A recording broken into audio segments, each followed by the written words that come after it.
तो यहाँ पर मैं एक्सरसाइज 6.3 ट्वेल्थ सम डिस्कस कर रही हूँ। ट्वेल्थ सम एंड 14 सम दोनों सम्स आपको साथ साथ ध्यान से समझने होंगे क्योंकि दोनों में बहुत माइनर डिफरेंस है। पहले आप ट्वेल्थ सम देखें।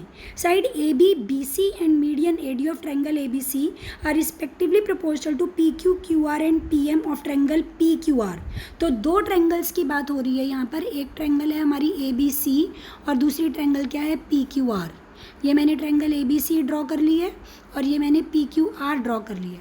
अब ध्यान से देखो क्वेश्चन में क्या साइड्स हमें रेशो में से प्रोपोर्शनल दी हैं, A B B C and median A D. तो यहाँ से एक हमें ये भी पता चल गया median A D, A B B C and median A D. Median A D है तो यहाँ ए से एक मीडियन ड्रॉ हो गई जो इधर मिड पॉइंट पे आएगी क्योंकि मीडियन वर्ड क्वेश्चन में मेंशन्ड है। A B B C and median A D of triangle A B C. ये ट्रायंगल ए बी सी की तीन साइड्स हो गई are respectively proportional to P Q. Respectively मतलब ए बी पी क्यू के proportional है और ए बी का पी क्यू के साथ रेशो, बी सी का क्यू आर के साथ ratio and median P M. फिर से मीडियन वर्ड आ गया तो मीडियन पी एम। तो ये हमने फिर से मिड पॉइंट से मीडियन बना ली, median P M R respectively proportional to each other. तो ये तीनों चीज़ें हमारे पास प्रोपोर्शनल गिवन है। ठीक, तो लैंग्वेज के अकॉर्डिंगली जो मैंने फिगर में सारी मार्किंग्स की हैं आपको होपफुली समझ आ गई होंगी। अब हमें कह रहे हैं कि triangle A B C and P Q R को हमें क्या करना है, सिमिलर करना है। ठीक, तो ये मेरा प्रूफ दैट है कि triangle A B C similar triangle P Q R. जब इनको हम सिमिलर करेंगे तो उसके लिए हमें जो है पेयर चाहिए, जैसे आपको अलग अलग सिमिलैरिटीज़ बताई है।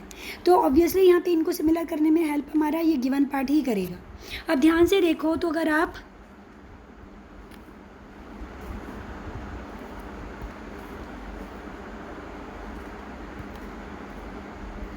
ये देखो, A B this side, B C this side and A D this side. ठीक है, ये तीन साइड्स है हमारे पास। न्यूमरेटर्स अगर आप देखें तो ये एक ट्रायंगल की तीन साइड्स हो गई और इसी तरीके से ये P Q Q R this one and P M, ये हमारी इस ट्रायंगल की साइड्स हैं। तो यहाँ से अगर देखें तो बी सी और क्यू आर मिड पॉइंट पे भी यहाँ मीट कर रहे हैं, ये इनका मिड पॉइंट है। तो मैं क्या करूँगी इसके प्रूफ में, सबसे पहले ये जो गिवन पार्ट है इसको ले रही हूँ, गिवन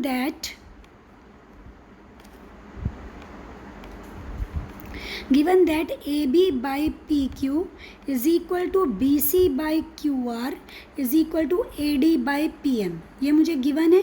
तो इसी गिवन को मैं देखो थोड़ा सा मॉडिफाई कर रही हूँ, A B by P Q is equal to half of B C और यहाँ पर भी हाफ ऑफ क्यू आर। मतलब इन दोनों को मैंने हाफ से डिवाइड कर दिया।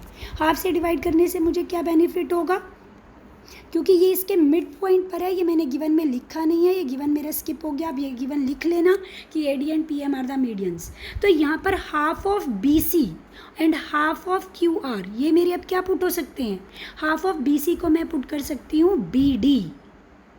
तो ये हो गया A B by PQ as it is, half of BC can be written as BD and half of QR can be written as QM is equal to AD by PM।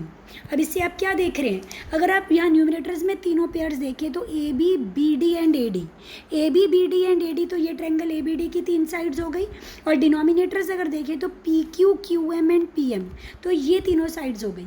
तो हमारे पास by SSS similarity, by SSS, क्योंकि ये तीनों sides का ratio same आ गया है, तो कौन सी ट्रायंगल सिमिलर हो गई, triangle ABD and triangle PQM similar हो गई। ओके, तो ये चीज़ समझ आ गई आपको।